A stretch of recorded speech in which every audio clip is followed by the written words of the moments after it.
बीड इथल्या महिला डॉक्टरनं फलटण उपजिल्हा रुग्णालयामध्ये असताना आत्महत्या केली। या प्रकरणात सरकारनं एसआयटीची घोषणा केली आहे। पण बीड जिल्ह्यामध्ये यापूर्वी एसआयटी स्थापन झाली, त्याचे अहवाल अजूनही आलेले नाहीत। त्यामुळे या प्रकरणात न्यायालयीन चौकशी होणं गरजेचं आहे। तसंच या प्रकरणात ज्या अधिकारी आणि राजकीय व्यक्तींची नावं येत आहेत त्यांच्यावर देखील कठोर कारवाई करावी अशी मागणी आंदोलकांनी केली आहे। सोलापूर धुळे महामार्गावर करण्यात आलेल्या रास्ता रोकोमुळे वाहनांच्या लांबच लांब रांगा लागल्या होत्या। मुख्य रस्ता तुम्ही अडवलाय, काय मागणी आहे? मुंडेताईला न्याय मिळवून देण्यासाठी आम्ही आज इथं रस्त्यावर उतरलो आहोत।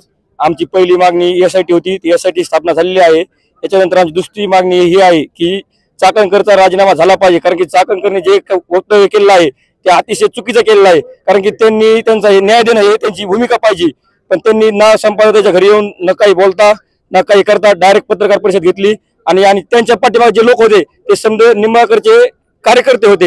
हे समजे लोक बघू शकतात। आणि निंबाळकरचे जो मेन आरोपी आहे निंबाळकर, त्याचे त्यांनी पाठराखण केलेली आहे त्यांनी। तर त्याचा जोपर्यंत राजीनामा होत नाही तोपर्यंत आम्ही आंदोलन करणार। आम्ही परवा दिवशी टावरवरती बसून आंदोलन केलं, आज रस्ता रोको करतो आहोत। जोपर्यंत चाकणकर त्याचा राजीनामा होत नाही तोपर्यंत आम्ही असेच आंदोलन करणार आणि करत राहणार।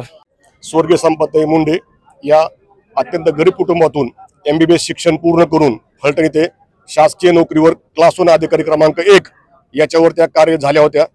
त्यांनी 3 दिवसाआधी भावाला मला पुढे MD करायचं आहे, मला पुढे शिक्षण आणखी घ्यायचं आहे, यामुळे मला त्या ठिकाणी तू जातीचे प्रमाणपत्र काढून ठेव, व्हॅलिडिटी काढून ठेव म्हणून त्यांनी त्यांच्या भावाला कल्पना दिली होती। आणि 3 दिवसानंतरच लगेच त्यांनी आत्महत्या करावी हे बुद्धीला न पटणारा विषय आहे। त्यातच ज्यावेळेस चौकशीची अजून सुरुवात झाली होती त्याच वेळेस तिथल्या रुपाली चाकणकर यांनी त्या संगनमत करून त्या आरोपीचे कार्यकर्ते सोबतीला ठेवून लगेच त्यांनी चंद्रकांत शिंतोडे उडविणं सुरुवात केलं। जसं म्हणतात, जब काम खराब न किया जाए तो नाम खराब करो, याप्रमाणे त्यांनी बरोबर त्यांचं नाम खराब करण्याचा प्रयत्न सुरू केलेला आहे। त्यातच काल जयकुमार गोरे हा मंत्री असलेला माणूस एखाद्या स्त्रीवर एखाद्या व्यक्तीवर इतक्या गलिच्छप्रमाणे त्याचे हावभाव पहा तुम्ही, इतक्या विचित्र हावभावामध्ये त्यानं मीडियाला बाईट दिली। इतक्या जबाबदार पदावरचा हा व्यक्ती असून जर असं करत असेल तर हा नक्कीच ह्या ठिकाणी 100% काहीतरी काळाबेरा आहे। आणि हा लढा पूर्ण एका गरीब कुटुंबाचा विरुद्ध धनदानगीशाही आणि मुजोरशाही ह्याच्या विरुद्ध हा लढा आहे।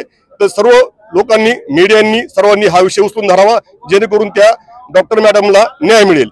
एसआयटी स्थापन झालेली आहे, तुमची पुढची मागणी काय? आमची यासाठी आतापर्यंत जेवढा स्थापन झाल्या त्याचा निकाल आतापर्यंत काय आलेला आहे हे पण जाहीर करावं। कारण आमच्या जिल्ह्यामध्ये यासाठी खूप स्थापन झाल्या, त्यानंतर त्याचा काही फायदा झाला नाही। आम्हाला उच्च न्यायालयीन चौकशी ही करणं आवश्यक आहे। आणि हे वाचाल जे मंत्री जे बसवलेले आहेत त्या लोकांचा बंदोबस्त करा जेणेकरून आमच्या भावना दुखावल्या जाणार नाहीत। ही जिल्हा म्हणून, एक जिल्हावासी म्हणून आमची प्रामाणिकपणे त्यांना मागणी आहे, नम्र मागणी आहे। डॉक्टर महिला आत्महत्या प्रकरणामध्ये न्यायालयीन चौकशी करावी अशी मागणी गेवराई तालुक्यातील आंदोलकांची आहे। संविधान न्यूज, नाशिक।